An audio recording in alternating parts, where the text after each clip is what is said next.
Hello friend, rapid fire class के अपने last videos में हमने हिस्ट्री कंप्लीट कर ली थी, ज्योग्राफी कंप्लीट कर ली थी। आज के वीडियो में हम पॉलिटिकल साइंस और इकोनॉमिक्स के कुछ चैप्टर जो बचे हुए हैं उन्हें हम कंप्लीट करेंगे। ठीक है, तो सबसे पहले इसमें जान लेते हैं संयुक्त राष्ट्र संघ किसे कहते हैं। पहला टॉपिक यही है, इंपॉर्टेंट टॉपिक है, इससे क्वेश्चन जरूर बनेगा। ठीक है, कि संयुक्त राष्ट्र संघ से आप क्या समझते हैं, इसके कितने अंग हैं, ये सारी चीजें पूछ सकता है। यह संपन्न राष्ट्रों का संगठन है जो विश्व शांति के लिए प्रयास करने, सभी राष्ट्रों के मध्य मैत्री को बढ़ावा देने और आर्थिक सामाजिक प्रगति को समर्थन देने के लिए स्वेच्छा से संयुक्त राष्ट्र में शामिल होते हैं। मतलब इसमें जो देश हैं वो क्या चाहते हैं, तो एक राष्ट्रों का संगठन है, मतलब बहुत सारे देश इसमें शामिल होते हैं जो क्या चाहते हैं, जो विश्व शांति चाहते हैं। वो चाहते हैं कि विश्व में शांति बनी रहे। ठीक है, लड़ाई झगड़ा ना हो, मैत्री को बढ़ावा देने के लिए, आर्थिक सामाजिक प्रगति को समर्थन देने के लिए स्वेच्छा से इसमें जुड़ते हैं। इस संगठन का औपचारिक गठन कब हुआ, तो 24 अक्टूबर 1945 को। ठीक है, 24 अक्टूबर 1945 को इसका औपचारिक गठन हुआ था। उस समय इसके सदस्य कितने थे, तो 51 देश जो थे वो इसके सदस्य बने थे। वर्तमान समय में यूएन के कितने सदस्य हैं, तो 193 देश इसके सदस्य हैं। इसे कभी कभी राष्ट्रों की संसद भी कहा जाता है। एक नंबर में पूछेगा कि राष्ट्रों की संसद किससे कहा जाता है, तो संयुक्त राष्ट्र संघ को राष्ट्रों की संसद कहा जाता है। शॉर्ट में से यूएन भी कह देते हैं, यूएनओ भी कह देते हैं। ठीक है, सेम चीज है। तो ये क्या है, तो ये संपन्न राष्ट्रों का संगठन है जो विश्व शांति के लिए प्रयास करने, सभी राष्ट्रों के मध्य मैत्री को बढ़ावा देने और आर्थिक सामाजिक प्रगति को समर्थन देने के लिए स्वेच्छा से संयुक्त राष्ट्र संघ में शामिल होते हैं। औपचारिक गठन हुआ था 24 अक्टूबर 1945 को। उस समय 51 देश इसके सदस्य थे। वर्तमान समय में यूएन के 193 देश सदस्य हैं और इसे राष्ट्रों की संसद भी कहा जाता है। इतनी चीज संयुक्त राष्ट्र संघ के बारे में आपको याद रखनी। उद्देश्य क्या है, क्यों इसे स्थापना की गई इसकी, तो पहला कि अंतर्राष्ट्रीय शांति एवं सुरक्षा की व्यवस्था करना, कि प्रत्येक देश में शांति बनी रहे। ठीक है, सुरक्षा की भावना रहे, ऐसा ना हो कि हमेशा डर रहे कि दूसरा देश उस पर आक्रमण कर देगा। जो छोटे छोटे देश हैं वो तो चले ही जाएंगे काम से, इसलिए अंतर्राष्ट्रीय शांति एवं सुरक्षा की व्यवस्था करना इसका उद्देश्य है। दूसरा कि आर्थिक, सामाजिक, सांस्कृतिक, मानवीय समस्याओं के निराकरण करने के लिए सहयोग प्राप्त करना। मान लीजिए किसी देश में कोई दिक्कत आ गई है तो दूसरे देश से उससे सहयोग मिल जाए। ठीक है, तो ये काम कौन कर सकता है, यूएन कर सकता है। तो आर्थिक, सामाजिक, सांस्कृतिक और जो मानवीय समस्याएं हैं उन्हें कैसे दूर किया जा सकता है, उसके लिए सहयोग प्राप्त करना। तीसरा कि राष्ट्रों के बीच मैत्रीपूर्ण संबंधों को विकसित करना, कि जो राष्ट्र है उनके बीच में लड़ाइयां चल रही हैं उनके बीच दोस्ती करा दो। ठीक है, ताकि मैत्रीपूर्ण जो संबंध है वो विकसित हो जाए। फिर है कि समस्त मानव जाति के अधिकारों का सम्मान करना, चाहे कोई भी हो, बच्चा हो, महिला हो, चाहे पुरुष हो। ठीक है, तो सभी के अधिकारों का सम्मान करना। तो ये थे यूएन के उद्देश्य। और ये कब बना था, 24 अक्टूबर 1945 को बना था, जब द्वितीय विश्व युद्ध खत्म हुआ था। ठीक है, द्वितीय विश्व युद्ध जब समाप्ति हुआ तो हमें समझ में आया कि हमें कितनी जरूरत है इसकी, क्योंकि पूरा जो विश्व था वो इसको झेल रहा था। ठीक है, द्वितीय विश्व युद्ध में बहुत जान माल की हानि हुई थी, आर्थिक समस्याएं बहुत ज्यादा हुई थी, तो इसलिए इसकी स्थापना की गई थी। अब संयुक्त राष्ट्र संघ के अंग देख लेते हैं, ये बहुत इंपॉर्टेंट है, अंग जरूर पूछे जाते हैं। तो इसका जो पहला अंग है वो है सुरक्षा परिषद। इस निकाय की प्रमुख जिम्मेदारी अंतर्राष्ट्रीय शांति एवं सुरक्षा को बनाए रखना है। यह जिम्मेदार है कि शांति संबंधी मिशन, मतलब सुरक्षा परिषद का काम क्या होता है, तो इसकी मुख्य जिम्मेदारी होती है अंतर्राष्ट्रीय शांति एवं सुरक्षा को बनाए रखना। ठीक है, क्या है इसकी जिम्मेदारी, तो अंतर्राष्ट्रीय शांति एवं सुरक्षा को बनाए रखना। यह जिम्मेदार है कि शांति संबंधी मिशन कब और कहां आयोजित किए जाने हैं। ठीक है, तो इसकी रिस्पॉन्सिबिलिटी यही होती है कि शांति संबंधी जो मिशन है वो कब और कहां पर आयोजित किए जाने, तो उसकी व्यवस्था करता है। दूसरा जो अंग है वो है महासभा। यूएन में विचार विमर्श के लिए प्रमुख अंग है ये। अगर यूएन में विचार विमर्श करना तो उसका प्रमुख अंग क्या होता है, महासभा है। और संगठन के सभी सदस्य इसमें शामिल होते हैं, जितने भी संगठन के सदस्य होते हैं 193, तो वो सभी इसमें शामिल होते हैं। महासभा संयुक्त राष्ट्र घोषणा पत्र के अंतर्गत उठने वाली किसी भी विषय पर चर्चा कर सकती है। इस वर्ष इसकी वार्षिक बैठक जो होती है वो सितंबर में होती है। ठीक है, अगर महासभा की बात करें तो अगर कोई भी टॉपिक पे विचार विमर्श करना होता है तो वो महासभा में ही किया जाता है। ठीक है, ये प्रमुख अंग है इसका। संगठन के जितने भी सदस्य होते हैं वो इसमें शामिल होते हैं। महासभा की बात करें तो महासभा संयुक्त राष्ट्र जो घोषणा पत्र है उसके अंतर्गत कोई भी विषय जिस पर चर्चा करनी होती है तो इस पर हम चर्चा कर सकते हैं। और इसकी वार्षिक बैठक कब होती है, तो सितंबर माह में इसकी वार्षिक बैठक होती है। ठीक है, जैसे अपनी संसद है वैसे वहां पर महासभा होती है। तीसरा जो अंग है वो है आर्थिक तथा सामाजिक परिषद, जिसे इकोनॉमिक एंड सोशल काउंसिल कहते हैं। इस परिषद में महासभा द्वारा निर्वाचित 54 सदस्य होते हैं। ठीक है, कितने सदस्य होंगे, तो महासभा द्वारा निर्वाचित, महासभा जो है वो निर्वाचित करती है, उसमें 54 सदस्य होते हैं, जिनका कार्यकाल कितना होता है, तो 3 वर्ष का इनका कार्यकाल होता है। परिषद के 1/3 सदस्य प्रतिवर्ष पदमुक्त होते हैं, जैसे अपना राज्यसभा में होता है, तो वैसे इसमें है कि इसमें कितने सदस्य होते हैं, तो इसमें 1/3 होते हैं प्रतिवर्ष पदमुक्त। इसकी एक वर्ष में कम से कम 2 बैठकें अवश्य होती है, मतलब एक साल में दो बैठकें होनी है। इसकी स्थापना का उद्देश्य पिछड़े हुए राष्ट्रों को आर्थिक तथा सामाजिक, सांस्कृतिक, शैक्षिक, स्वास्थ्य में प्रगति के लिए सहायता देना। ठीक है, तो इसका मुख्य उद्देश्य क्या है कि जो भी राष्ट्र पिछड़े हुए हैं तो उन्हें आपको कैसी सहायता देनी, तो आर्थिक, सामाजिक, सांस्कृतिक, शैक्षिक, स्वास्थ्य, तो ऐसी प्रगति के लिए आपको उन्हें सहायता देनी है। इसका प्रमुख कार्य संपूर्ण विश्व में आर्थिक, सामाजिक शिक्षा, स्वास्थ्य, विज्ञान, कला आदि के क्षेत्र से ज्ञान प्राप्त करके महासभा को सूचित करना है। ठीक है, तो विश्व में कहाँ पर किस चीज़ की कमी है, मतलब किस रूप से पिछड़ा हुआ है, किस चीज़ की दिक्कत हो रही है उस राष्ट्र को, तो ये सारी जानकारी किसे देता है, ये महासभा को देता है। ठीक है, तो इसका प्रमुख कार्य क्या है कि संपूर्ण विश्व की आर्थिक, सामाजिक, शिक्षा, स्वास्थ्य, विज्ञान, कला आदि के क्षेत्र से ज्ञान प्राप्त करके महासभा को सूचित करना। ठीक है, तो उसका फिर महासभा में उस पर चर्चा होती है। फिर चौथा जो अंग है वो है न्यास परिषद, जिसे ट्रस्टीशिप काउंसिल भी कहते हैं। इसमें 12 सदस्य होते हैं। कितने होते हैं, तो 12 सदस्य हैं इसमें, जिसमें 4 जो होते हैं वो प्रबंधकर्ता देश हैं, जैसे ऑस्ट्रेलिया, न्यूजीलैंड, अमेरिका और ब्रिटेन। ये 4 प्रबंधकर्ता देश होते हैं और 3 सुरक्षा परिषद के स्थायी सदस्य होते हैं। ठीक है, और 5 निर्वाचित सदस्य होते हैं। ठीक है, अगर न्यास परिषद की बात करें तो 12 सदस्य होते हैं, जिसमें 4 प्रबंधकर्ता देश हैं, जिसमें ऑस्ट्रेलिया, न्यूजीलैंड, अमेरिका और ब्रिटेन आ जाता है। 3 सुरक्षा परिषद के स्थायी सदस्य, 5 जो होते हैं वो निर्वाचित सदस्य हैं। इसका उद्देश्य क्या होता है, तो इसका उद्देश्य संबंधित प्रदेशों का शासन प्रबंध करने वाले राष्ट्रों के क्रियाकलापों की जांच करना और उन पर नियंत्रण करना। ठीक है, तो इसका मुख्य उद्देश्य क्या है, जो संबंधित प्रदेश हैं उनका शासन का प्रबंध करना, उन पर जो कैसे शासन किया जा रहा है तो उसका प्रबंध करना, और राष्ट्रों के क्रियाकलापों की जांच करना और उन पर नियंत्रण करना, कैसे उन पर कंट्रोल कर सकते हैं। तो ये इसका उद्देश्य होता है। अब जो 5वां अंग होता है वो है अंतर्राष्ट्रीय न्यायालय। इसे हम लोग इंटरनेशनल कोर्ट ऑफ जस्टिस भी कहते हैं, ICJ भी कहते हैं शॉर्ट में। ठीक है, यह संयुक्त राष्ट्र का मुख्य न्यायिक अंग है। यह विश्व न्यायालय में, इस विश्व न्यायालय में 15 न्यायाधीश होते हैं, जो 15 अलग अलग देशों से आते हैं, जिनका चुनाव महासभा और सुरक्षा परिषद करती है। ICJ कहाँ पर स्थित है, तो हेग में स्थित है। ठीक है, अगर हम अंतर्राष्ट्रीय न्यायालय की बात करें, जैसे अपने यहाँ पर सुप्रीम कोर्ट होती है जो पूरे देश के मामले देखती है, तो वैसे ही अंतर्राष्ट्रीय स्तर पर अंतर्राष्ट्रीय न्यायालय होता है, जो विभिन्न देशों के बीच में कोई मतभेद होता है तो उसे सुलझाता है। ठीक है, तो इसमें कितने न्यायाधीश होते हैं, तो 15 न्यायाधीश होते हैं, जो 15 अलग अलग देशों से आते हैं। और इनका चुनाव कौन करता है, तो चुनाव जो है वो महासभा और सुरक्षा परिषद करती है। ठीक है, और ICJ कहाँ पर स्थित है, तो हेग में स्थित है। नेक्स्ट जो हमारा अंग है वो है सचिवालय। ठीक है, लास्ट अंग है सचिवालय। संघ का प्रशासनिक अंग है, मतलब सचिवालय की बात करें तो ये संघ का प्रशासनिक अंग है। इसका मुख्य अधिकारी महासचिव कहलाता है, जिसकी नियुक्ति 5 वर्ष के लिए होती है। ठीक है, महासचिव का नाम बहुत बार पूछा जाता है 1 नंबर में, तो याद रखना। ठीक है, तो सचिवालय का ही मुख्य अधिकारी महासचिव कहलाता है। तो सचिवालय संघ का प्रशासनिक अंग है। इसका मुख्य अधिकारी जो है वो महासचिव कहलाता है, जिसकी नियुक्ति 5 वर्ष के लिए होती है। और इसका मुख्यालय कहाँ पे स्थित है, तो न्यूयॉर्क में स्थित है। ठीक है, इसका मुख्यालय न्यूयॉर्क में स्थित है। सचिवालय के 8 विभाग हैं। महासचिव की नियुक्ति सुरक्षा परिषद की सिफारिश पर महासभा करती है। ठीक है, तो सुरक्षा परिषद है वो सिफारिश करती है और महासभा महासचिव की नियुक्ति करती है। इसका कार्य UN के कार्यों की रिपोर्ट देना। ठीक है, इसका कार्य क्या होता है, तो UN के कार्यों की रिपोर्ट तैयार कर प्रति वर्ष महासभा को प्रस्तुत करना है। ठीक है, तो सचिवालय के कार्य देख लेना कि इसका कार्य है कि UN के जो भी कार्य हैं उनकी रिपोर्ट तैयार करना और प्रति वर्ष उसे महासभा को प्रस्तुत करना कि क्या काम हुआ क्या नहीं हुआ, ये सारी चीजें। ठीक है, तो ये 6वां अंग था सचिवालय, लास्ट अंग था और प्रशासनिक अंग है ये। मुख्य अधिकारी इसका महासचिव कहलाता है, जिसकी नियुक्ति 5 वर्ष के लिए होती है। इसका मुख्यालय न्यूयॉर्क में स्थित है। इसके 8 विभाग होते हैं। महासचिव की नियुक्ति कौन करता है, तो सुरक्षा परिषद की सिफारिश पर महासभा करती है। और इसके जो कार्य हैं, ठीक है, वो क्या है, तो UN के जो भी कार्य हैं उनकी रिपोर्ट तैयार करना और प्रति वर्ष उसे महासभा को प्रस्तुत करना कि क्या कार्य हुआ क्या नहीं हुआ। तो ये सचिवालय के बारे में हो गया। अब 1 नंबर में पूछ सकता है कि सुरक्षा परिषद में स्थायी सदस्यों की संख्या कितनी है। तो देखिए, इसमें 5 सदस्य जो हैं वो स्थायी हैं और 10 जो हैं वो अस्थायी सदस्य हैं। और इंडिया की बात करें तो वो भी कैसा सदस्य है, तो अस्थायी सदस्य। ये चीज़ याद रखना, 1 नंबर में पूछेगा कि भारत UN का कैसा सदस्य है, स्थायी सदस्य, अस्थायी सदस्य, दोनों, ऐसे करके ऑप्शन आएगा।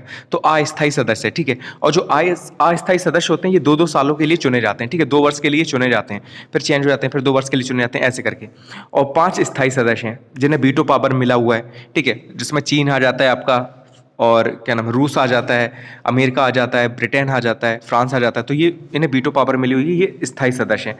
ठीक है, और 10 जो है वो अस्थायी सदस्य, इसमें इंडिया आ जाता है। ठीक है, और UNO के सचिव पूछे गए हैं तो एंटोनियो गुटेरेस जो है वो UNO के सचिव हैं। ठीक है, नेक्स्ट हमारा टॉपिक है जनगणना, नागरिक सुरक्षा और सरकार की जनहित योजनाएं, जिसमें सबसे पहले हम पढ़ेंगे जनगणना के बारे में, जिसे इंग्लिश में हम लोग सेंसस कहते हैं। एक निश्चित समय अंतराल में जनसंख्या की आधिकारिक गणना जनगणना कहलाती है। 1 नंबर में अगर आता तो यही लिखनी है आपको लाइन कि एक निश्चित समय अंतराल पर जनसंख्या की आधिकारिक गणना क्या कहलाती है, जनगणना कहलाती है। भारत में सबसे पहले जनगणना कब की गई, 1872 में की गई, जबकि संपूर्ण जनगणना कब की गई, 1881 में की गई। उसी समय से प्रत्येक 10 वर्ष में जनगणना होती है। ठीक है, अगर पूछे सबसे पहले जनगणना कब हुई थी तो वो 1872 में हुई थी, लेकिन वो ऐसी कर ली थी, पूरी जनसंख्या की नहीं की थी। ठीक है, छोटी मोटी जनसंख्या के एक सैंपल की कर ली थी। लेकिन 1881 से संपूर्ण जनसंख्या की जनगणना की गई और प्रत्येक 10 वर्ष बाद जनगणना की जाती है। अभी लास्ट में कब हुई थी, तो 2011 में हुई थी। ठीक है, उसी के डेटा को हम अभी भी पढ़ रहे हैं क्योंकि 2021 से जो डेटा है वो अभी तक नहीं आया है। ठीक है, और इतिहास जान लेते हैं इसका जनगणना का।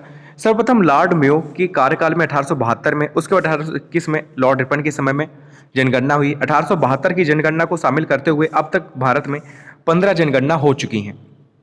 ठीक है, अगर हम इतिहास देखें जनगणना का, तो सबसे पहले लॉर्ड मेयो के कार्यकाल में हुई थी। कब हुई थी? 1872 में। ठीक है, लेकिन वो आधिकारिक नहीं थी। उसके बाद लॉर्ड रिपन के समय में 1881 में जनगणना हुई। और 1872 की जनगणना को अगर हम मिला लें तो अभी तक टोटल कितनी बार जनगणना हो चुकी है? तो 15 बार जनगणना हो चुकी है। ठीक है, ये 16वीं बार होनी थी 2021 में। आधुनिक पद्धति एवं व्यवस्थित ढंग से सर्वप्रथम जनगणना किसने की? तो 1749 में स्वीडन द्वारा की गई थी। ठीक, स्वीडन जो देश है वहां पर सबसे पहले आधुनिक पद्धति और व्यवस्थित ढंग से जनगणना की गई थी। कब की गई थी? तो 1749 में। 10 की जनगणना का कार्य 1890 में अमेरिका में कराया गया था। ठीक है, 10 की जनगणना का जो कार्य है जो 10 साल में होता है, उसका कार्य सबसे पहले कब कराया गया? तो 1890 में अमेरिका द्वारा कराया गया था। फिर तीसरा है कि 2011 की जो जनगणना है वो भारत की 15वीं जनगणना। ये चीज़ याद रखना, एक नंबर में पूछ सकता है कि 2011 की जो जनगणना है वो भारत की कौन सी जनगणना है? तो वो 15वें नंबर की जनगणना है। स्वतंत्र भारत की ये 7वीं जनगणना है। ठीक है, स्वतंत्र भारत के बाद ये 7वीं जनगणना थी और टोटल देखें तो ये 15वीं जनगणना है। तो ये एक नंबर में जो क्वेश्चन बन सकते थे वो है। अब कुछ जनगणना संबंधी जो शब्दावली है वो देख लेते हैं। जब भी हम जनगणना के बारे में पढ़ते हैं तो हम बहुत सारी चीज़ें पढ़ते हैं, जनसंख्या घनत्व, लिंगानुपात है, शिशु लिंगानुपात है, ठीक है, 10 की वृद्धि दर, ये सारी चीज़ें हम पढ़ते हैं। तो इनके बारे में जान लेते हैं। जनसंख्या घनत्व किसे कहते हैं? प्रति वर्ग किलोमीटर में रहने वाले लोगों की संख्या क्या कहलाती है? जनसंख्या घनत्व कहलाती है। मतलब 1 किलोमीटर के अंदर कितने लोग रहते हैं आपके, ठीक है, वो क्या कहलाएगा? जनसंख्या घनत्व कहलाएगा। जैसे अगर हम बात करें तो दिल्ली में 1 किलोमीटर के अंदर कम से कम 11,000 लोग रहते हैं, तो दिल्ली का जनसंख्या घनत्व सबसे ज़्यादा है। ठीक है, अगर उत्तर प्रदेश की बात करें तो मान लिया 382 लोग हैं जो 1 किलोमीटर के अंदर रहते हैं, तो उत्तर प्रदेश का जनसंख्या घनत्व कितना हो जाएगा? 382 व्यक्ति पर किलोमीटर हो जाएगा। तो ऐसे करके निकालते हैं हम लोग। तो ये चीज़ याद रखना, जनसंख्या घनत्व क्या है कि प्रति वर्ग किलोमीटर में रहने वाले लोगों की संख्या क्या कहलाती है? जनसंख्या घनत्व कहलाती है। फिर दूसरा आता है लिंगानुपात। लिंगानुपात किसे कहते हैं? 1000 पुरुषों पर स्त्रियों की संख्या क्या कहलाती है? लिंगानुपात कहलाती है। मतलब आपने क्या किया, 1000 पुरुष देखे, उनके ऊपर स्त्रियों की संख्या कितनी हो रही है, वो क्या कहलाएगा? लिंगानुपात कहलाएगा। और कैसे निकाल सकते हैं इसका परसेंटेज? तो स्त्रियों की संख्या ऊपर रखेंगे, अपॉन में पुरुषों की संख्या रखेंगे, इंटू 100 कर देंगे। तो ऐसे करके हम लोग लिंगानुपात निकालते हैं। शिशु लिंगानुपात किसे कहते हैं? तो 0 से 6 वर्ष की आयु वर्ग में जनसंख्या में प्रति 1000 बालकों की तुलना में इसी आयु वर्ग में बालिकाओं की संख्या को शिशु लिंगानुपात कहते हैं। ठीक है, तो लिंगानुपात से समझ सकते हैं आप कि स्त्री और पुरुष की बात हो रही है, लड़का या लड़की की बात हो रही है। ठीक है, लिंगानुपात से। और शिशु की बात हो रही है तो इसका मतलब है 0 से 6 वर्ष तक की बात हो रही है। ठीक है, तो 0 से 6 वर्ष तक की जो आयु वर्ग है उसकी जनसंख्या में प्रति 1000 जो बालक हैं उनकी तुलना में जो बालिकाओं की संख्या है उसे हम क्या कहेंगे? शिशु लिंगानुपात करेंगे उसी एज वर्ग में, यानी कि 0 से 6 की एज वर्ग में। फिर आता है 10 की वृद्धि दर। 10 की वृद्धि दर क्या कहलाता है? प्रत्येक 10 वर्षों के बाद जनसंख्या में हुई प्रतिशत वृद्धि को व्यक्त करता है। ठीक है, कि 2011 में कितनी जनसंख्या थी, उसकी प्रतिशत कितनी थी, 2021 में कितनी होगी, तो यही चीज़ क्या कहलाएगी? 10 की वृद्धि दर कहलाती है कि यह 10 वर्षों के मध्य जनसंख्या में हुई प्रतिशत वृद्धि को व्यक्त करता है। ठीक है, 10 वर्षों के मध्य में क्या होता है कि जनसंख्या में हुई जो भी प्रतिशत वृद्धि होती है उसे हम क्या करते हैं? 10 की वृद्धि दर कहते हैं। फिर आता है साक्षरता दर। 7 वर्ष या उससे अधिक आयु वाली कुल जनसंख्या में साक्षरों के प्रतिशत को जनसंख्या की साक्षरता दर कहते हैं। ठीक है, तो 7 वर्ष से नीचे वालों को इसमें काउंट नहीं करते। 7 वर्ष या उससे अधिक आयु वाले जितनी भी जनसंख्या है उसमें जो साक्षर हैं यानी कि जो पढ़े लिखे हैं उन लोगों के प्रतिशत को हम क्या कहते हैं? उससे साक्षरता दर कहते हैं। कैसे निकालते हैं? तो साक्षरों की संख्या अपॉन 7 प्लस आयु वाली जनसंख्या, मतलब 7 वर्ष से ऊपर की जो भी जनसंख्या है उसे रखते हैं अपॉन में, इंटू 100 करते हैं। तो ऐसे करके हम लोग साक्षरता दर निकालते हैं कि 7 वर्ष या उससे अधिक आयु वाली कुल जनसंख्या में साक्षरों के प्रतिशत को जनसंख्या की साक्षरता दर कहते हैं। तो ये एक एक नंबर में ये क्वेश्चन पूछे जाएंगे आपसे, तो इन्हें याद रखना आप। ठीक है, 10 की वृद्धि दर भी देख लेना कि यह 10 वर्षों के मध्य जनसंख्या में हुई प्रतिशत वृद्धि को दिखाता है। शिशु लिंगानुपात है वो 0 से 6 वर्ष तक की आयु वर्ग में लड़के और लड़कियों की संख्या का अनुपात दिखाएगा। ठीक है, जबकि लिंगानुपात जो है 1000 पुरुषों में स्त्रियों की संख्या को दिखाएगा। जनसंख्या घनत्व क्या दिखाता है? प्रति किलोमीटर में रहने वाले लोगों की संख्या को जनसंख्या घनत्व दिखाता है।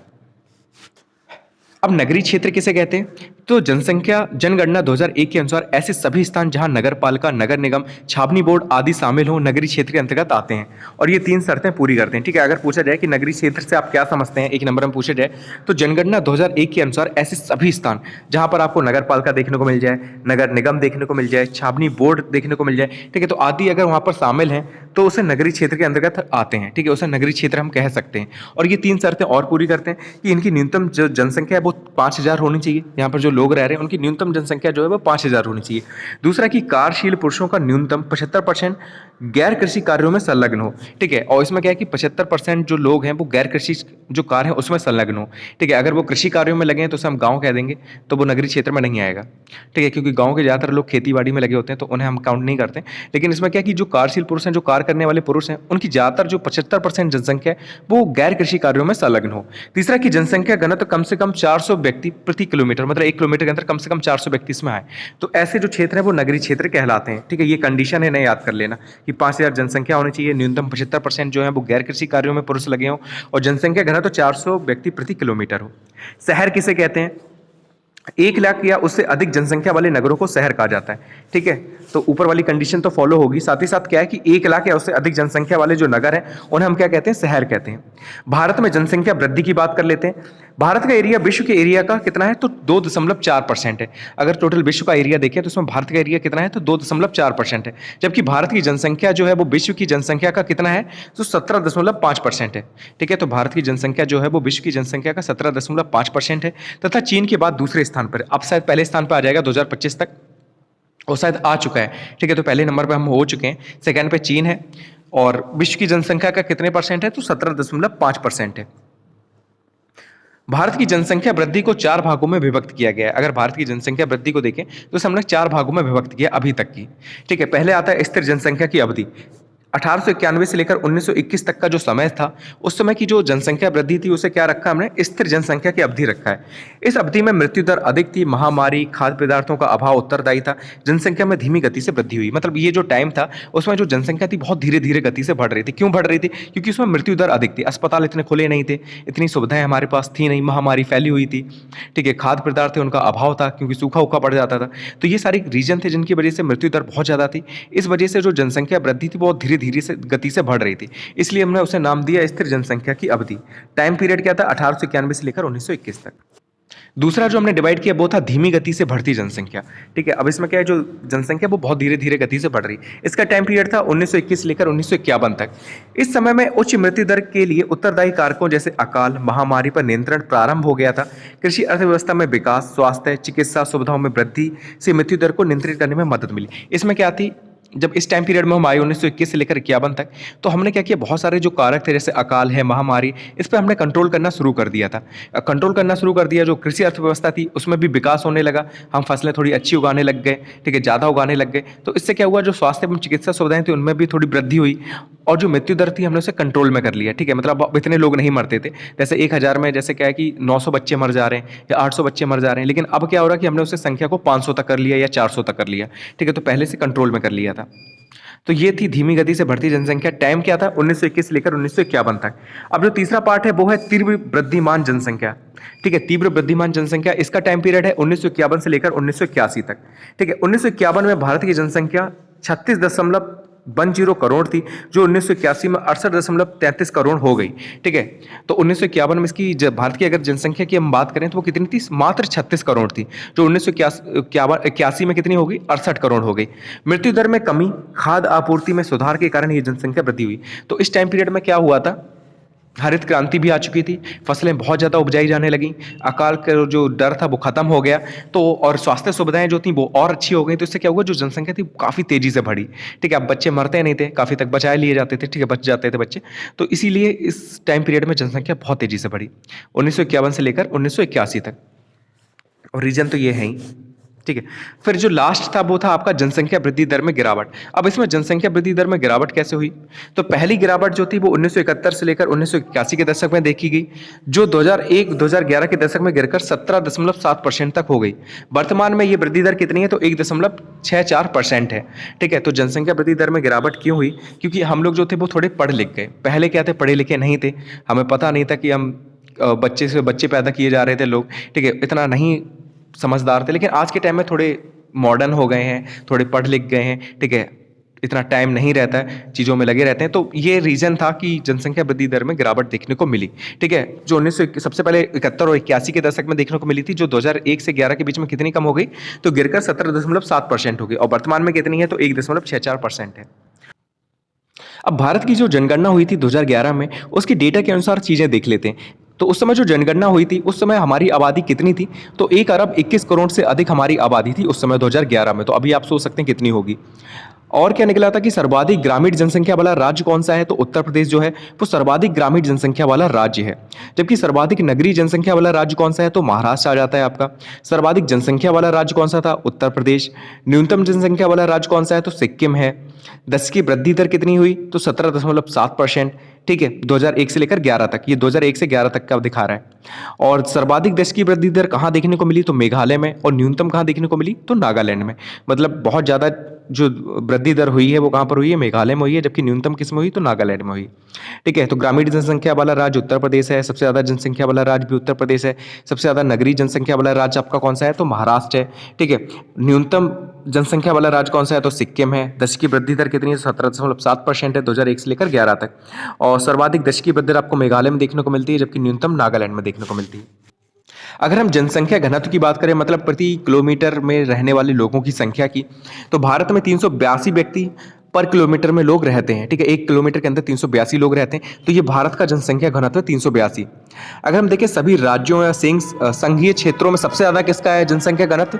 तो आपका दिल्ली का है। ठीक है, दिल्ली में 1 किलोमीटर के अंदर 11,320 लोग रहते हैं। कितने रहते हैं? तो 11,320 लोग जो है वो 1 किलोमीटर के अंदर रहते हैं। तो दिल्ली का सबसे ज़्यादा राज्यों में और संघ शासित क्षेत्र हैं उनमें सबसे ज़्यादा जो है दिल्ली का जनसंख्या घनत्व है। न्यूनतम देखें सबसे ज़्यादा किसका है, सबसे कम किसका है मतलब? तो वो है अरुणाचल प्रदेश का। अरुणाचल में 1 किलोमीटर के अंदर लगभग 17 लोग रहते हैं। ठीक है, तो अरुणाचल प्रदेश का जो जनसंख्या घनत्व है वो काफ़ी कम है। राज्यों की बात करें, राज्यों में सबसे ज़्यादा किसका है? तो वो बिहार का है। ठीक है, 1106 लोग जो हैं वो बिहार में रहते हैं 1 किलोमीटर के अंदर। तो बिहार में जो है राज्यों में अगर देखें तो बिहार का आ जाएगा। अगर राज्यों और संघ शासित से दोनों का देखेंगे तो दिल्ली का आ जाएगा। ठीक है, सबसे कम किसका हो जाएगा? अरुणाचल प्रदेश का हो जाएगा। भारत का कितना है? 382 व्यक्ति पर किलोमीटर। ठीक है, लिंगानुपात की बात करें, यानी कि 1000 पुरुषों में महिलाओं की संख्या की बात करें हम, तो भारत का कितना है लिंगानुपात? तो 943 है 1000 पुरुषों पे। ठीक है, 1000 पुरुषों पे कितनी महिलाएं हैं? 943 महिलाएं हैं। अगर राज्यों में देखें सबसे ज़्यादा कहाँ पर है? तो 1000 पुरुषों में 1084 महिलाएं हैं केरल में। ठीक है, और सबसे कम कहाँ पे? तो हरियाणा में सबसे कम है 1000 पुरुषों पर सिर्फ 879 महिलाएं हैं। ठीक है, तो हरियाणा में सबसे कम है। और जबकि केरल में कितना है? तो 1000 पुरुषों पर 1084 महिलाएं, सबसे ज़्यादा केरल में है। और जबकि भारत का कितना है? तो 1000 पुरुषों पर 943 महिलाएं। तो लिंगानुपात याद कर लेना। साक्षरता दर की बात कर लेते हैं कि 7 वर्ष से अधिक की आयु में कितने लोग साक्षर हैं। ठीक है, तो देश में कुल साक्षरता दर कितनी है? तो 73% है। देश की अगर बात करें तो 73% है। राज्यों में सर्वाधिक किसकी है? तो केरल में है। कितनी है? 94%। ठीक है, केरल में 94% जो है वो कितनी है? साक्षरता दर है। न्यूनतम कहाँ की है? तो बिहार में सबसे कम है। कितनी है? 61.8%। ठीक है, बिहार में सबसे कम है साक्षरता दर। कितनी है? 61.8%। भारत में अगर पुरुषों की बात करें तो पुरुषों में साक्षरता दर कितनी है? तो 80.9% जो लोग हैं वो पढ़े लिखे हैं। ठीक है, पुरुषों की बात हो रही। महिलाओं में कितनी महिलाएं पढ़ी लिखी हैं? तो 64.6%। ठीक है, तो महिलाओं में साक्षरता दर है 64.6%। पुरुषों में है आपका 80.9%। ठीक है, जनगणना 2011 का नारा क्या था? ठीक है, तो 2011 का जो नारा था वो था हमारी जनगणना हमारा भविष्य। हमारी जनगणना हमारा भविष्य, हमारी जनगणना हमारा भविष्य, ये नारा था 2011 की जनगणना का। अब हम जान लेते हैं कि नागरिक सुरक्षा क्या होता है, सिविल डिफेंस क्या होता है। सिविल डिफेंस खतरों के खिलाफ नागरिकों, आबादी की रक्षा करने और शत्रुता या प्राकृतिक आपदाओं के तत्काल प्रभाव से उभरने तथा इसके अस्तित्व के लिए आवश्यक शर्तों को प्रदान करने के उद्देश्य से मानवीय कार्यों के प्रदर्शन को दिखाता है। ठीक है, तो ये क्या दिखाता है? मानवीय कार्यों के प्रदर्शन को दिखाता है। सिविल डिफेंस क्या होता है कि खतरों के खिलाफ जो नागरिक आबादी है उसकी रक्षा करना, शत्रुता या प्राकृतिक आपदाओं से उनके बचाना। ठीक है, इसके अस्तित्व के लिए आवश्यक शर्तों को प्रदान करना। ठीक है, तो इस उद्देश्य से मानवीय कार्यों के प्रदर्शन को दिखाता है कि हाँ, हम लोग बचाने की कोशिश करते हैं कि किसी भी जान माल की हानि ना हो। तो ये चीज़ नागरिक सुरक्षा कहलाती, और वो किसी से भी हो सकती है, चाहे वो मानवीय आपदा हो, चाहे वो प्राकृतिक आपदा हो। ठीक है, तो ये सिविल डिफेंस कहलाता है। इसका उद्देश्य क्या होता है? तो जीवन बचाना इसका पहला उद्देश्य है कि बस हमें लोगों को बचाना है।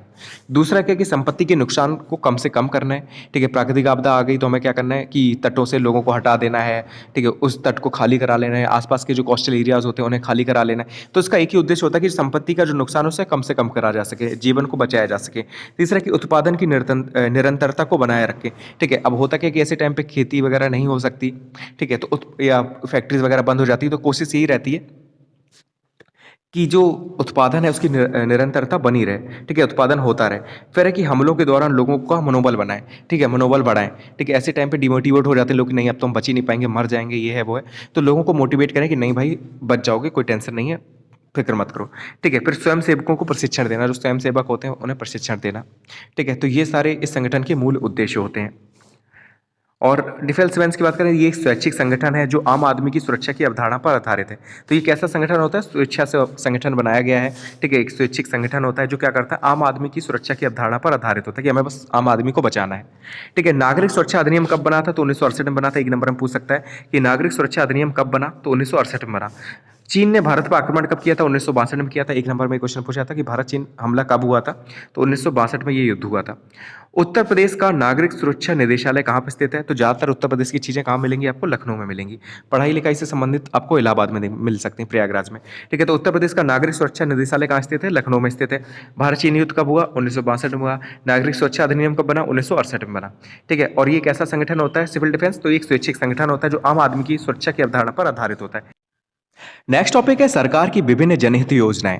भारत सरकार सभी स्तरों पर समय समय पर समाज के अनुप्रस्थ वर्ग के लिए कल्याणकारी योजनाओं की घोषणाएं करती है। ये योजनाएं केंद्रीय, राज्य विशिष्ट या केंद्र राज्य के बीच एक संयुक्त गठबंधन हो सकती है। मतलब राज्य सरकार क्या करती है, मान लिया भारत सरकार क्या करती है कि सभी स्तरों पर समय समय पर क्या करती है, जो समाज के अनुप्रस्थ वर्ग हैं उनके लिए कई सारी कल्याणकारी योजनाएं चलाती है।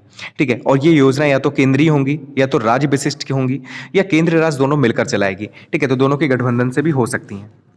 अब इसमें कुछ योजनाओं के बारे में हमें पढ़ना है। इसमें पहली जो योजना है वो है प्रधानमंत्री जनधन योजना। शॉर्ट में भी आ सकती है, इसलिए इसमें शॉर्ट में भी नाम याद रखना, पीएमजेडीवाई से कहते हैं। कई जगह एग्जाम में शॉर्ट में लिख के आ जाती है, हम लोग नहीं समझ पाते। तो पीएमजेडीवाई क्या है? प्रधानमंत्री जनधन योजना। यह विश्व की सबसे बड़ी वित्तीय समावेशन योजना है जिसकी घोषणा प्रधानमंत्री नरेंद्र मोदी ने 15 अगस्त 2014 को ऐतिहासिक लाल किले से की थी। ठीक है, तो ये कैसी है योजना? तो विश्व की सबसे बड़ी वित्तीय समावेशन योजना है जिसकी घोषणा प्रधानमंत्री नरेंद्र मोदी ने 15 अगस्त 2014 को ऐतिहासिक लाल किले से की थी। जिसका उद्देश्य क्या था? तो इसका उद्देश्य कमजोर वर्गों तथा कम आयु वाले जो वर्ग हैं उनको विभिन्न वित्तीय सेवाएं जैसे मूल बचत खाते की उपलब्धता, बीमा, पेंशन उपलब्ध कराना सुनिश्चित करना था। ठीक है, तो इसका मुख्य उद्देश्य क्या था कि जो कमजोर वर्ग हैं या जो कम आय वाले वर्ग हैं वो अपना बैंक अकाउंट नहीं खोल सकते थे। ठीक है, बैंक अकाउंट नहीं खोल सकते थे, तो इसके लिए इन्होंने ये चलाई थी कि आप अपने मूल बचत खाते जो है उन्हें उपलब्ध कराएं। ठीक है, बीमा तथा पेंशन जैसी जो सुविधाएं वो उन्हें सुनिश्चित कराएं। ठीक है, जो भी व्यक्ति इस योजना के तहत खाता खुलवाना चाहता है उसे रुपए कार्ड के साथ 1 लाख रुपए का दुर्घटना बीमा भी प्रदान किया जाता था। ठीक है, तो इसमें क्या क्या था कि जो भी व्यक्ति इस योजना के साथ खाता खुलवाता है तो उसे रुपए कार्ड दिया जाता है। ठीक है, एटीएम कार्ड, और 1 लाख रुपए का दुर्घटना बीमा भी दिया जाता है। तो ये थी पीएम प्रधानमंत्री जनधन योजना। ठीक है, पीएमजेडीवाई विश्व की सबसे बड़ी वित्तीय समावेशन योजना थी। नरेंद्र मोदी ने इसका उद्घाटन कब किया? तो 15 अगस्त 2014 को ऐतिहासिक लाल किले से इसका उद्घाटन किया। उद्देश्य क्या था कि जो भी कमजोर वर्ग हैं, जो भी कम आयु वाले वर्ग हैं, तो वो वित्तीय सेवाएं जैसे मूल बचत खाते उपलब्ध कराना, बीमा, पेंशन जैसी सुविधाएं उन्हें देना। ठीक है, और इसमें जो भी खाता खुलवाता था तो उसे रुपए कार्ड दिया जाता था और 1 लाख रुपए का दुर्घटना बीमा भी दिया जाता था। ठीक है, तो पहले क्या होता था, बैंक अकाउंट सीधा नहीं खुलवा सकते तो रुपए लगता था अकाउंट खुलवाने में, लेकिन इसमें क्या था कि जीरो बैलेंस पे भी आप अकाउंट खुलवा सकते थे। दूसरा है मेक इन इंडिया योजना। तो मेक इन इंडिया योजना भी प्रधानमंत्री नरेंद्र मोदी ने ही चलाई है। इस कार्यक्रम की शुरुआत राष्ट्रीय एवं राज्य स्तर पर प्रधानमंत्री मोदी द्वारा 25 सितंबर 2014 को नई दिल्ली में की गई। इसके अंतर्गत भारत में नई टेक्नोलॉजी का विकास किया जाना था। ठीक है, मतलब अब क्या था, जो भी चीज़ें बननी थी वो ज़्यादातर इस पर जोर दिया गया कि वो भारत में ही बने, मेक इन इंडिया रहे। ठीक है, तो इस कार्यक्रम की शुरुआत राष्ट्रीय स्तर पर और राज्य स्तर पर प्रधानमंत्री ने कब की थी? तो 25 सितंबर 2014 को नई दिल्ली में की थी। इसके अंतर्गत क्या था कि भारत में नई टेक्नोलॉजी का विकास कर भारत में ही बनाए जाने वाले उत्पादों को बढ़ावा देना था। इसको सफल बनाने में प्रधानमंत्री मोदी कई देशों की आईटी कंपनियों से भी मिले थे। ठीक है, तो इस योजना को कैसे सफल बनाया सकते हैं, तो कई देशों की आईटी कंपनी से भी मिले थे नरेंद्र मोदी जी। ठीक है, अब जो तीसरी योजना है वो है पंडित दीनदयाल उपाध्याय श्रमेव जयते कार्यक्रम। ठीक है, ये तीसरी योजना है। इस कार्यक्रम के अंतर्गत 5 योजनाएं शुरू की गई थी। ठीक है, जो पंडित दीनदयाल उपाध्याय श्रमेव जयते कार्यक्रम है इसके अंतर्गत 5 योजनाएं शुरू की गई थी, जिनका उद्देश्य क्या था? तो औद्योगिक विकास एवं व्यवसाय को आसान बनाने के लिए माहौल बनाना, कि कैसे जो इंडस्ट्रियल डेवलपमेंट है उसे हम आसान बना सकें, व्यवसाय को आसान बना सकें, तो इसके लिए माहौल बनाना था। और श्रमिकों को प्रशिक्षण देने के लिए सरकारी सहायता देना था, और जो श्रमिक इसमें काम कर रहे हैं तो उन्हें क्या देना था? ट्रेनिंग देनी थी। ठीक है, तो ट्रेनिंग देने के लिए सहायता देना था। इसकी शुरुआत हुई थी 16 अक्टूबर 2014 को। प्रधानमंत्री नरेंद्र मोदी ने इसकी शुरुआत की थी। उन्होंने कहा था कि राष्ट्र निर्माण के लिए श्रम की जरूरत है। ठीक है, तो उन्होंने क्या कहा था कि राष्ट्र निर्माण के लिए श्रम की जरूरत है, इसलिए उन्होंने पंडित दीनदयाल उपाध्याय श्रमेव जयते कार्यक्रम चलाया था श्रमिकों के लिए। ठीक है, ताकि उन्हें सहायता दी जा सके, उन्हें ट्रेनिंग दी जा सके, ताकि जो औद्योगिक विकास है वो और अच्छे से हो सके। फिर जो चौथी योजना है वो है डिजिटल इंडिया। डिजिटल इंडिया का उद्घाटन प्रधानमंत्री नरेंद्र मोदी द्वारा दिल्ली के इंदिरा गांधी इंडोर स्टेडियम में 1 जुलाई 2015 को किया गया। ठीक है, तो इसका उद्घाटन कब किया गया था? तो इंदिरा गांधी इंडोर स्टेडियम में 1 जुलाई 2015 को प्रधानमंत्री नरेंद्र मोदी ने इसका उद्घाटन किया था। इसका उद्देश्य क्या था कि देश को डिजिटल के साथ-साथ शक्ति संपन्न और सूचना अर्थव्यवस्था बनाना था। ठीक है, तो इसका उद्देश्य क्या था डिजिटल योजना का? तो इसका उद्देश्य था कि भारत को डिजिटल बनाने के साथ-साथ शक्ति संपन्न और सूचना अर्थव्यवस्था बनाना था। ठीक है, तो डिजिटल तो हम लोग हो गए, ऑनलाइन पेमेंट कर रहे हैं, ठीक है, हर चीज़ ऑनलाइन करने लग गए। तो ये डिजिटल इंडिया का ही एक एग्जाम्पल है। अब उत्तर प्रदेश सरकार द्वारा चलाई जा रही स्वरोजगार योजना के बारे में पढ़ लेते हैं कि उत्तर प्रदेश सरकार कौन-कौन सी स्वरोजगार योजना चला रही है। तो पहला है कौशल वृद्धि प्रशिक्षण योजना है। प्रदेश में गरीब एवं अनुसूचित जाति के व्यक्तियों की कौशल वृद्धि हेतु कंप्यूटर, सिलाई, कढ़ाई, ऑटोमोबाइल्स, टीबी, टंकन एवं आशुलिपि प्रशिक्षण योजनाएं चलाई जा रही हैं। ठीक है, यूपी गवर्नमेंट के द्वारा। तो ये है कौशल वृद्धि, कौशल का मतलब ही होता है स्किल। तो स्किल वृद्धि प्रशिक्षण योजनाएं जो है वो यूपी गवर्नमेंट चला रही है। इसमें क्या है कि जो भी गरीब हैं या जो अनुसूचित जाति से बिलोंग करते हैं, तो ऐसे व्यक्तियों की कौशल वृद्धि हेतु कंप्यूटर सिखाना, उन्हें सिलाई कढ़ाई सिखाना, ऑटोमोबाइल से संबंधित चीज़ें सिखाना, टीबी, टंकन, आशुलिपि प्रशिक्षण योजनाएं उन्हें दी जा रही हैं। और ये सारी योजनाएं जो है वो गवर्नमेंट निःशुल्क प्रोवाइड कर रही है। दूसरा है राजकीय औद्योगिक संस्थान। ठीक है, राजकीय औद्योगिक संस्थान। प्रदेश में अनुसूचित जाति के लोगों के लिए शहरी क्षेत्रों के उद्योग स्थापित करने के लिए 9 जिलों में औद्योगिक आस्थान संचालित हैं। अगर हम बात करें तो प्रदेश में जो अनुसूचित जाति के लोग हैं, ठीक है, वो अगर शहरी क्षेत्रों में कोई उद्योग स्थापित करना चाहते हैं तो उनके लिए 9 जिलों में औद्योगिक जो आस्थान है वो संचालित किए जा रहे हैं। फिर तीसरी जो योजना है वो है स्वावलंबन योजना। ठीक है, स्वावलंबन योजना में क्या है कि प्रदेश के महिला कल्याण विभाग द्वारा 1996 से ये योजना चलाई जा रही है। ठीक है, जो प्रदेश में महिला कल्याण विभाग है उसके द्वारा 1996 से स्वावलंबन योजना चलाई जा रही है। ये भारत सरकार द्वारा वित्त पोषित है। ठीक है, तो जो सेंट्रल गवर्नमेंट है उसके द्वारा ये वित्त पोषित है। ये आर्थिक रूप से निर्बल ग्रामीण एवं शहरी क्षेत्र की महिलाओं को विभिन्न प्रकार की पारंपरिक ट्रेड्स में निःशुल्क प्रशिक्षण प्रदान करने जाने हेतु धन उपलब्ध करा। तो स्वावलंबन योजना के बारे में आपको इतना याद रखना है कि 1996 को इसे किसने चलाया था? तो महिला कल्याण विभाग जो है उत्तर प्रदेश का, उसने ये योजना स्टार्ट की थी। यह भारत सरकार द्वारा वित्त पोषित है, मतलब सेंट्रल गवर्नमेंट जो है उसके द्वारा ये वित्त पोषित है। और आर्थिक रूप से क्या करता है, जो निर्मल ग्रामीण एवं शहरी क्षेत्र की जो महिलाएं हैं उन्हें विभिन्न प्रकार के पारंपरिक ट्रेड्स, मतलब कि व्यापार वगैरह में निःशुल्क प्रशिक्षण प्रदान किया जाता है कि नई नई चीज़ें वो सीखें। ठीक है, और उन्हें निःशुल्क प्रशिक्षण ट्रेनिंग दी जाती है और उसके लिए धन उपलब्ध कराया जाता है। ठीक है, तो ये है स्वावलंबन योजना। फिर इसके बाद लास्ट जो है इसमें रोजगार कार्यालय। इसकी स्थापना 1945 से हुई। वर्तमान में 105 सेवा योजना कार्यालय स्थापित हैं। ठीक है, इसकी स्थापना हुई थी 1945 से और वर्तमान में कितनी है? तो 105 सेवा योजना कार्यालय स्थापित किए गए हैं जो समाज के आर्थिक रूप से कमजोर वर्ग के अभ्यर्थियों यानी कि एससी एसटी वर्ग के जो रोजगार के लिए मार्गदर्शन प्रदान करते हैं। ठीक है, जो रोजगार कार्यालय की स्थापना हुई थी 1945 में। वर्तमान में 105 सेवा योजना कार्यालय स्थापित किए गए हैं और जो आर्थिक रूप से कमजोर अभ्यर्थी हैं जिनमें एससी एसटी वर्ग के लोग हैं वो आ जाते हैं। ठीक है, तो ऐसे लोगों को रोजगार के लिए मार्गदर्शन देने का कार्य करते हैं रोजगार कार्यालय। नेक्स्ट हमारा टॉपिक है गैर सरकारी संगठन एवं उनकी उपादेयता। गैर सरकारी संगठन को हम लोग एनजीओ कहते हैं इंग्लिश में। ठीक है, गैर सरकारी संगठन को क्या कहते हैं? एनजीओ कहते हैं। गैर सरकारी संगठन व्यक्तियों, कार्यकर्ताओं, स्वयंसेवकों और समाज कल्याण में जुटे लोगों का एक समूह एवं संगठन होता है। ये एनजीओ रजिस्टर्ड भी हो सकती है तथा बिना पंजीकरण कराए भी कोई समूह या संस्था समाज सेवा का कार्य कर सकती है। तो गैर सरकारी संगठन के बारे में आता है 1 नंबर में लिखने में, तो आप ये लिखेंगे कि गैर सरकारी संगठन व्यक्तियों, कार्यकर्ताओं एवं स्वयंसेवकों और सामाजिक कल्याण में जुटे लोगों का एक समूह या संगठन होता है। ठीक है, ये एक समूह होगा या एक संगठन होगा। किसका? तो ऐसे व्यक्तियों, कार्यकर्ताओं एवं स्वयंसेवकों का जो समाज कल्याण में जुटे होते हैं। ठीक है, ये रजिस्टर्ड भी हो सकते हैं एनजीओ और बिना पंजीकरण कराए भी कोई भी किसी की हेल्प कर सकता है। ठीक है, पूर्व यूएन महासचिव कोफी अन्नान ने क्या कहा था इसके बारे में कि 21वीं शताब्दी और गैर सरकारी संगठनों का युग कहलाएगा। मतलब 21वीं शताब्दी जो है वो क्या कहलाएगा? गैर सरकारी संगठनों का युग कहलाएगा। 1 नंबर में हो सकता है ये आपसे पूछ ले कि 21वीं शताब्दी गैर सरकारी संगठनों का युग कहलाएगा, किसका कथन है? तो कोफी अन्नान जो यूएन के महासचिव थे पहले, इनका ये कथन था।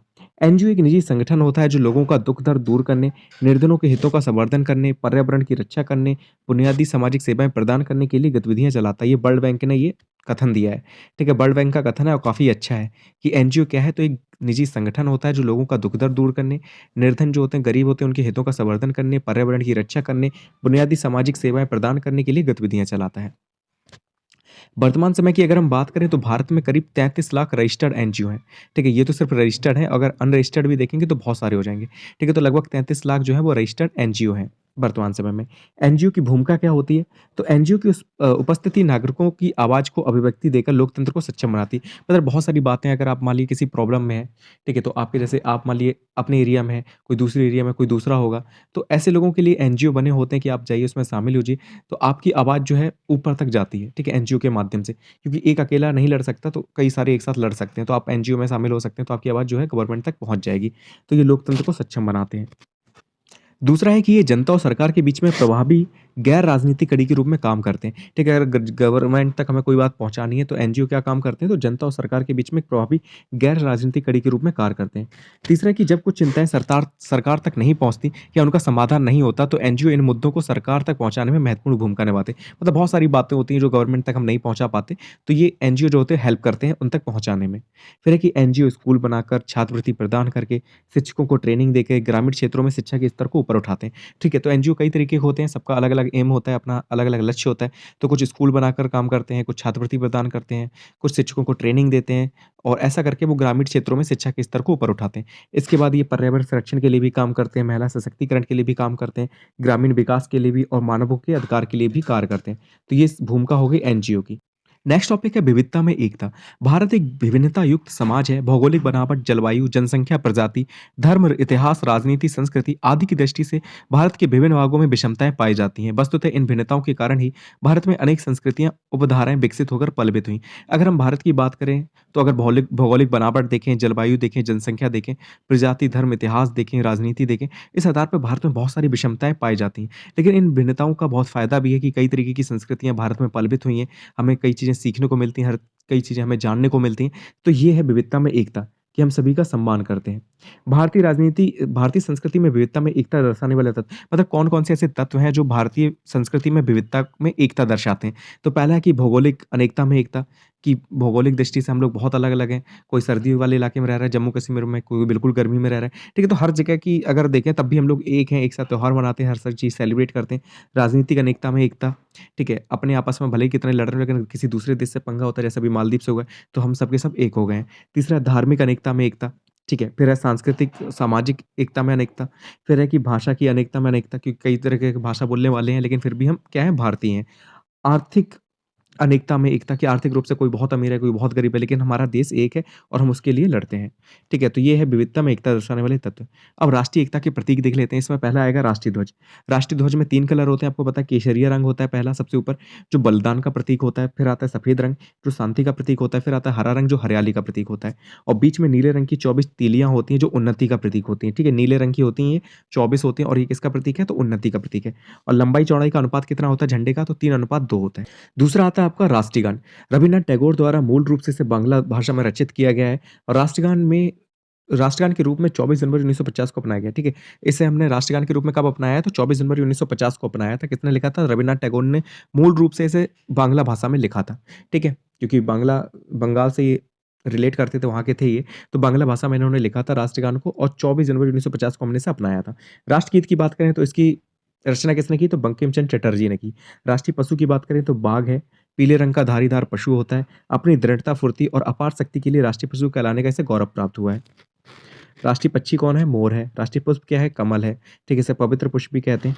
राज्य चिन्ह की अगर बात करें तो भारत का राज्य चिन्ह सारनाथ में स्थित अशोक स्तंभ से लिया गया है। राज्य चिन्ह पर 4 सिंह हो, जिसका मुंह चारों तरफ हो, मतलब चारों दिशाओं में इसका मुंह होगा। इसके बीच में एक पट्टी होती है, जिसके बीच में एक चक्र है। इस चक्र के दाईं ओर एक सांड और बाईं ओर एक घोड़ा बना हुआ है। इसमें देवनागरी लिपि में सत्यमेव जयते लिखा है, जिसका अर्थ होता है सत्य की विजय होती है। तो राज्य चिन्ह को पहचान लेना आप, कि सारनाथ में अशोक स्तंभ से ये लिया गया है। राज्य चिन्ह में 4 शेर होते हैं, ठीक है, जिनका मुंह जो है चारों तरफ होता है। नीचे एक पट्टी होती है, जिसमें बीच में एक चक्र होता है, जिसके दाईं ओर एक सांड दिखेगा आपको, बाईं ओर एक घोड़ा बना होगा। इसमें देवनागरी लिपि में सत्यमेव जयते लिखा होता है, जिसका अर्थ होता है सत्य की विजय होती है। फिर 1 नंबर में क्वेश्चन बनता है कि धार्मिक सहिष्णुता का अर्थ क्या होता है? ठीक है, कि धार्मिक सहिष्णुता से आप क्या समझते हैं? तो विभिन्न धर्मों के प्रति आदर एवं प्रेम के भाव का प्रदर्शन करने क्या कहलाता है? धार्मिक सहिष्णुता कहलाता है।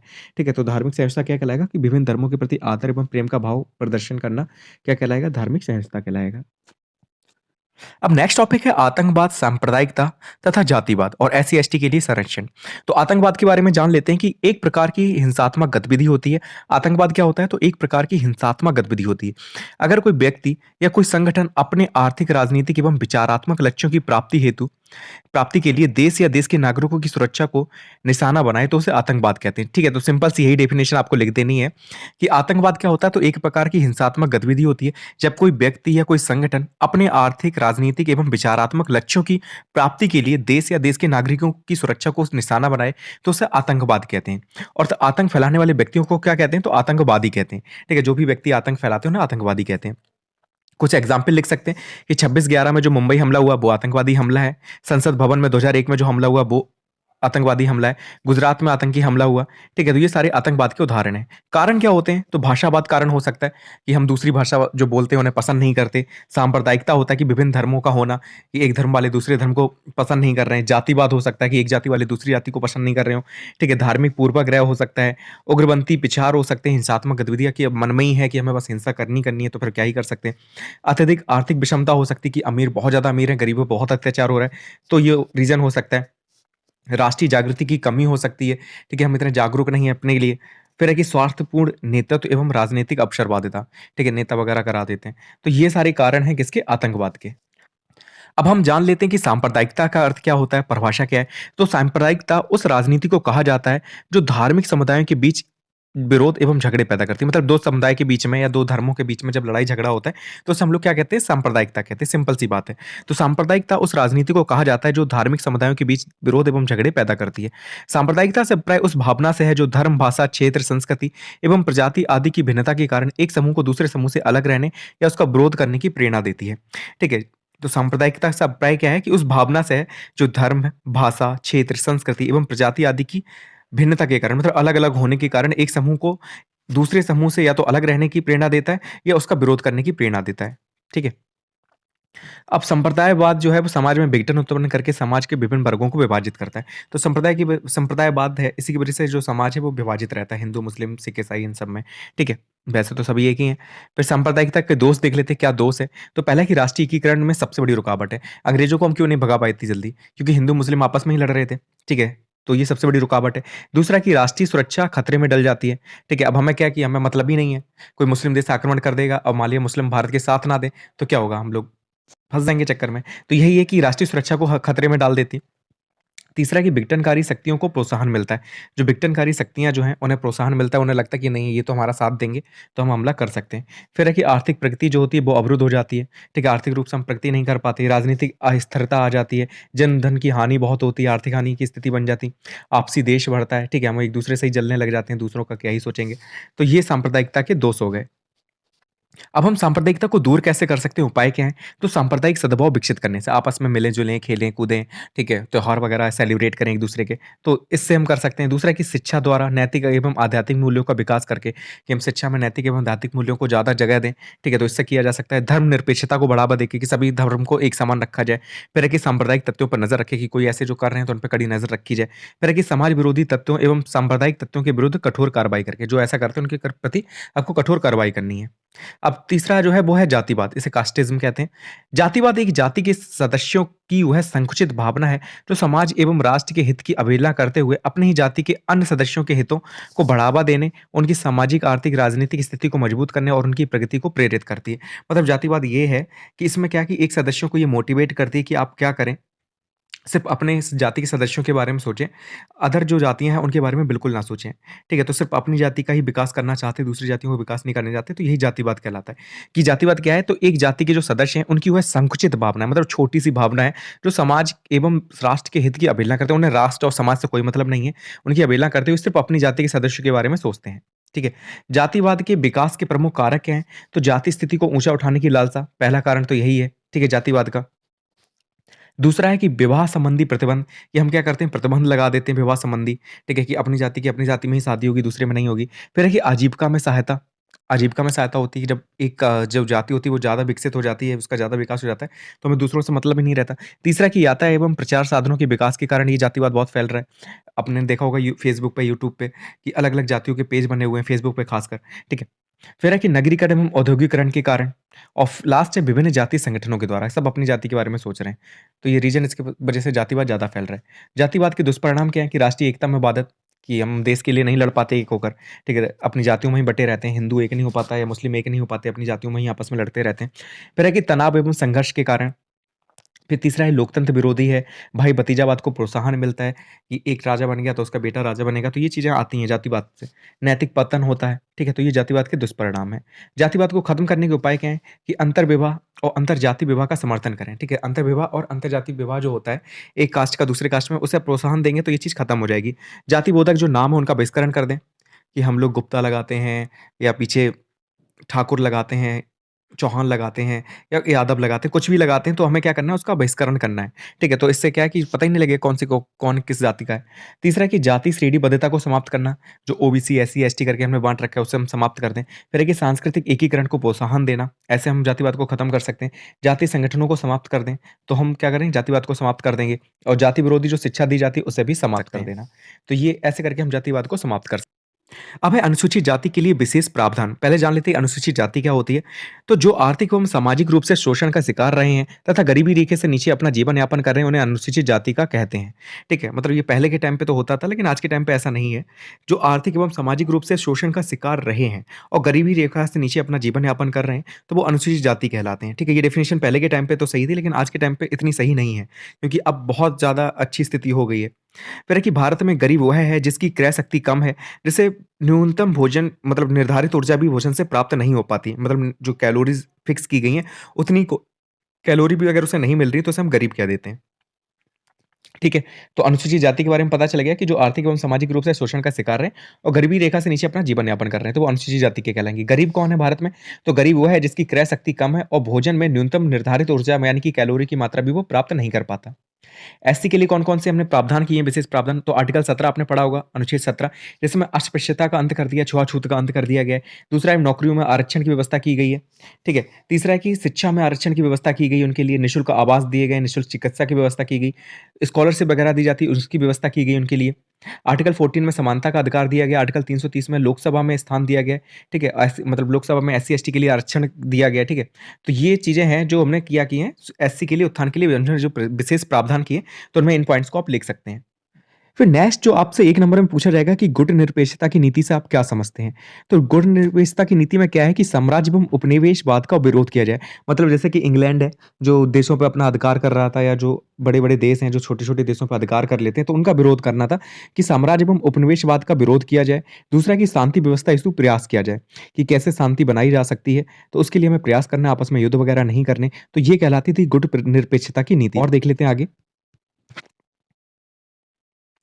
तीसरा है कि राष्ट्रवाद, संप्रभुता, आत्मसम्मान की रक्षा की जाए, ठीक है? अपने राष्ट्रवाद की, संप्रभुता की एवं आत्मसम्मान की रक्षा की जाए। और फोर्थ पॉइंट है कि आर्थिक विकास हेतु प्रयास किए जाए, कि कैसे हम अपना आर्थिक विकास कर सकते हैं दूसरे देश की सहायता से, ठीक है? तो ऐसे मतलब ये सारे पॉइंट्स थे किसकी? गुट निरपेक्षता की। इसके बारे में क्या है, तो इसकी नीति के प्रवर्तक कौन थे? तो भारत के प्रधानमंत्री जवाहरलाल नेहरू, इंडोनेशिया के राष्ट्रपति सुकर्णो, मिस्र के राष्ट्रपति नासिर एवं यूगोस्लाविया के राष्ट्रपति मार्शल टीटो, ठीक है? इन 4 लोगों ने मिलकर गुट निरपेक्षता की नीति ये लेकर आए थे। ठीक है? तो ये चारों इसके प्रवर्तक हैं। गुट निरपेक्षता आंदोलन का प्रथम सम्मेलन कब हुआ? तो 1961 में यूगोस्लाविया के बेलग्रेड में इसका पहला आंदोलन हुआ था। ठीक है? पहला सम्मेलन कहाँ पे हुआ था?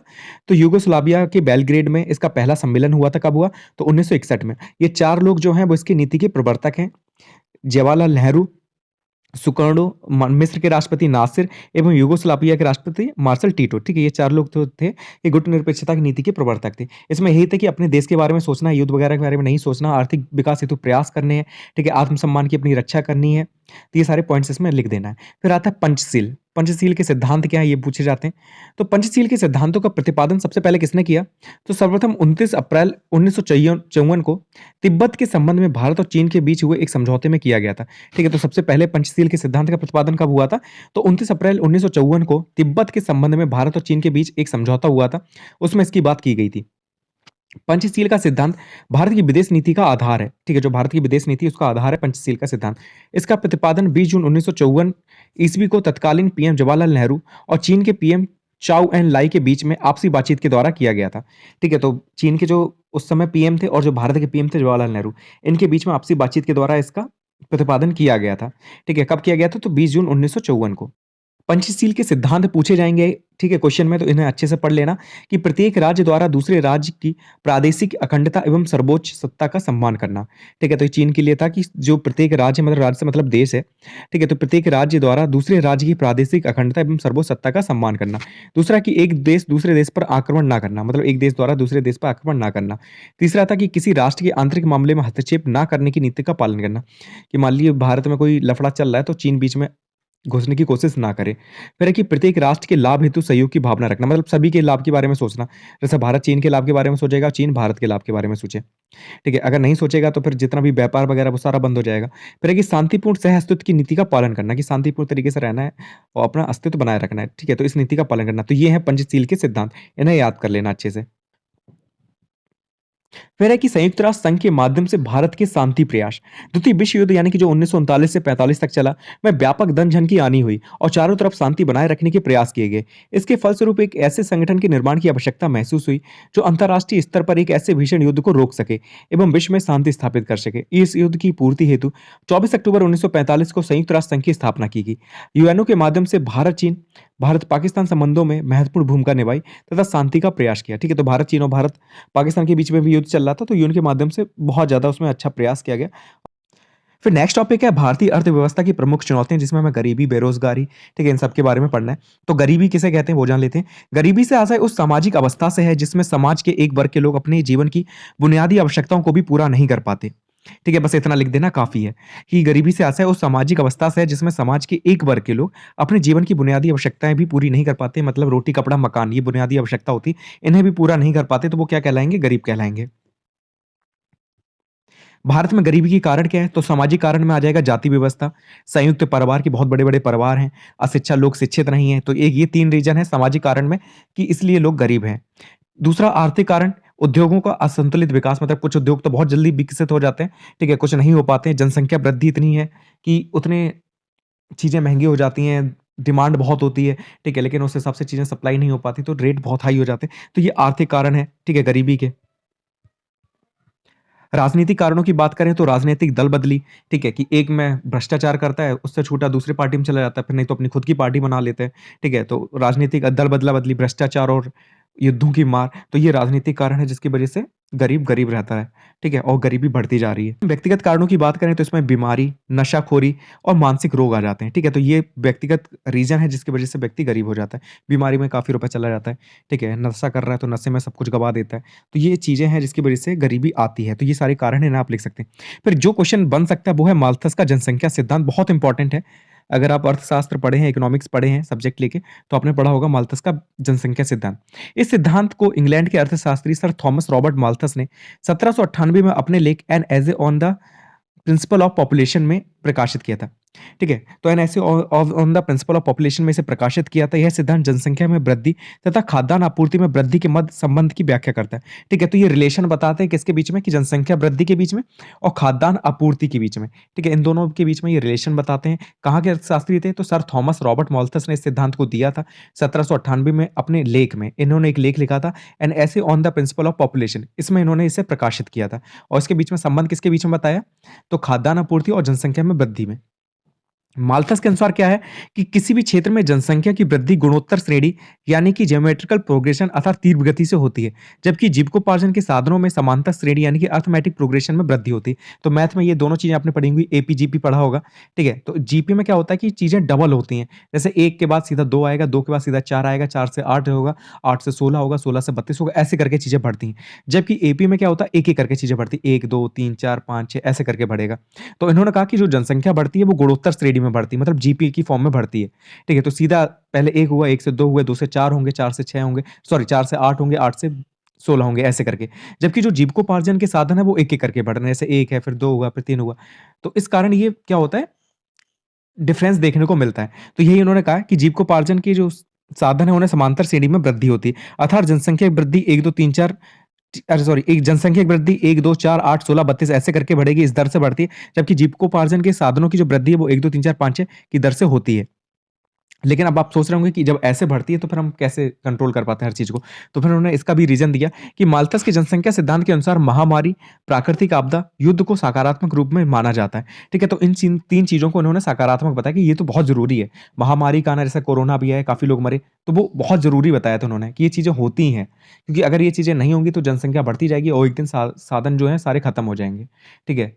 तो पृथ्वी फिर नष्ट हो जाएगी, कुछ बचेगा नहीं, यहाँ पे खाओगे क्या, पियोगे क्या, कुछ बचेगा ही नहीं। तो यही उन्होंने बताया कि महामारी जो है वो पॉज़िटिव है। प्राकृतिक आपदा अगर आ रही, भूकंप आ रहा है, तूफ़ान आ रहा है, लोग मर रहे हैं तो बहुत अच्छी चीज़ है। युद्ध अगर हो रहा है, लोग मर रहे हैं तो वो बहुत अच्छी चीज़ है। तो इन 3 चीज़ों को उन्होंने सकारात्मक रूप में लिया है। ठीक है? तो इससे क्या होता है कि फिर से बराबर हो जाता है रेशियो। ठीक है? जो रेशियो बढ़ता हुआ जा रहा है, तो वो रेशियो फिर से बराबर हो जाएगा क्योंकि लोग उतने मर जाएँगे, कोई महामारी आएगी, प्राकृतिक आपदा, युद्ध वगैरह आएगा तो। तो ये है माल्थस का जनसंख्या सिद्धांत, 1 नंबर में 2 नंबर में आ सकता है ये, तो अच्छे से याद कर लेना इसे। तीसरा है बेरोज़गारी, इसे अनएम्प्लॉयमेंट कहते हैं।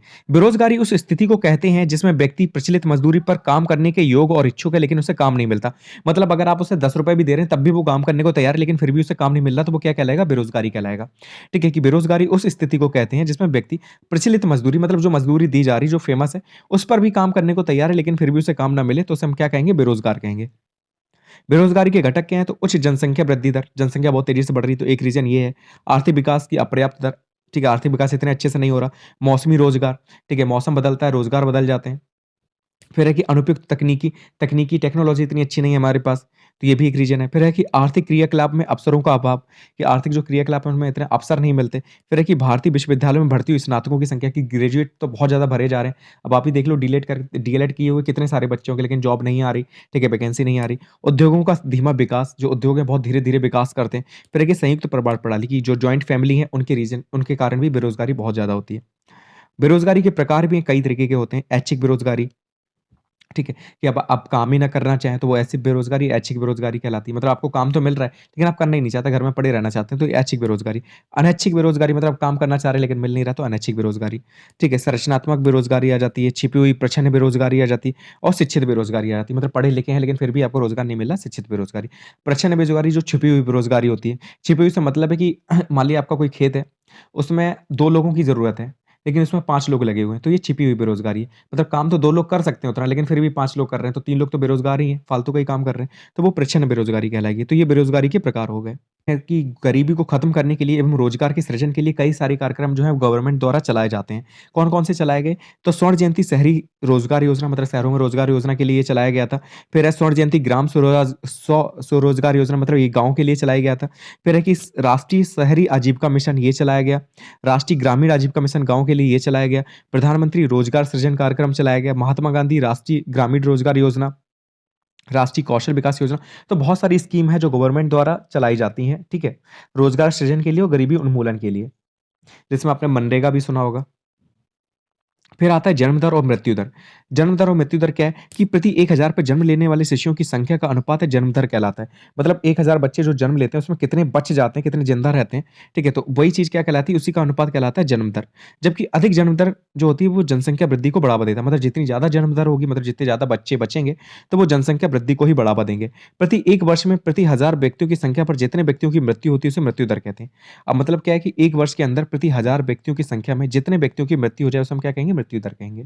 ठीक है? मतलब वही बच्चे 1 साल के अंदर अगर मर जाते हैं उनमें से 1000 बच्चों में से, तो उसे हम मृत्यु दर कह देते हैं।